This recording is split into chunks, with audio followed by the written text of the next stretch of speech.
Yan, so ito ang ginagawa ko na Panasonic top load automatic washing machine. So yung problem niya, sira yung controller board niya. So ito, ilang buwan lang sira ito, then hindi na mapagawa.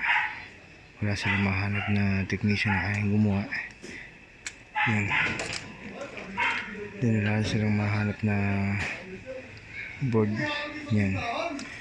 So ito. So ilang buwan lang sira ito. Kaya yan. Then ako na-contact nila. So ang solution ko dito, papalitan ko siya ng substitute controller board. So wala natin power.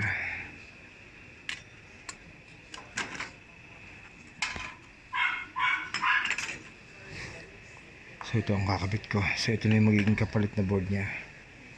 So replacement nito. Ito na mismo. Ito maliit nito.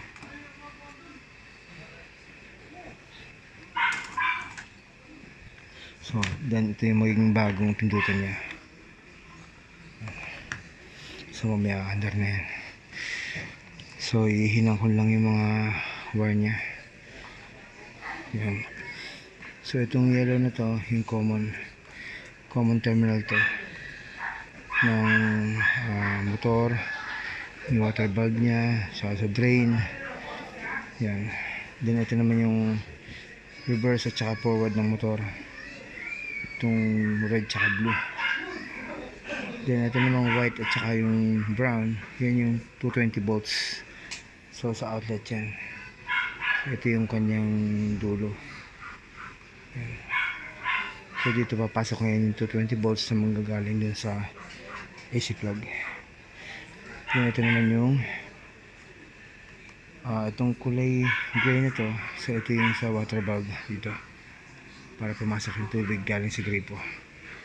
Then yung purple naman, ito yung connection nung drain motor. So yan, drain motor yung purple, water valve yung gray, then reverse forward itong blue tsaka yung red, then common terminal itong yellow, then ito yung 220 volts. Then dito sa Panasonic nito, yung kanyang water sensor is dalawa lang yung terminal, tsaka maliit lang siya. Then i-conversion ko na siya nung malaki na water sensor na tatlo yung terminal, kasi yun yung kailangan nito. Yan, tatlo yung kanyang terminal. So kaya ang ginawa ko, nagdagdag ako ng another wire dito sa loob. Yan. Kasi yung original nito yung blue lang at saka yung pink.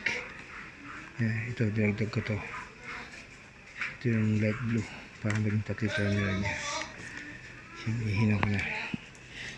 Mamaya andar na to.